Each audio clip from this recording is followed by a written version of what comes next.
Hi, I'm Ikea, and I'm going to give you a build overview of a Striker Backfire setup. And layout-wise, that looks like this, with 4 pieces of Striker, in this case going with the backpack without the chest. We could go with the chest if we wanted to, going for that 200 stacks, where we do more damage as long as we are pretty high up in the stacks. You have to think around 150 plus consistently. But seeing as we're kind of trying to stack up the backfire as well, we can't really do ACS stacking, so I much prefer Obliterate on this. Then as well, we are all red here. We could go with a few blue cores. That does make it a little bit harder to get some of these parts, because all of these parts do come with red core as well, of course. Then we have 2 pieces of Cheska for that crit chance, and then on the second piece, we have 20% hazard protection on Cheska nowadays since the last season. That means that we are 90% all-round resistant, and then we're taking it with one backpack mod slot here being bleed resistance, although of course that could be anywhere. We're taking that to 100% against bleed, so we don't bleed from the backfire at all. You do need 95% for you to be completely immune to the backfire, as that 93.6% that sometimes gets brought up.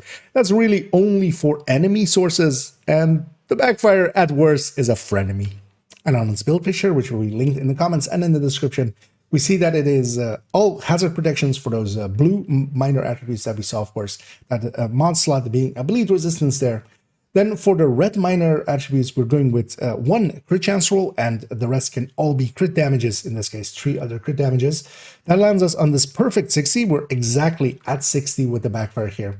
And while that 98 crit damage there seems low, once it goes into stacking up, of course, we gain up to 200 from the backfire, and at full stacks, that full 200 does hit pretty hard.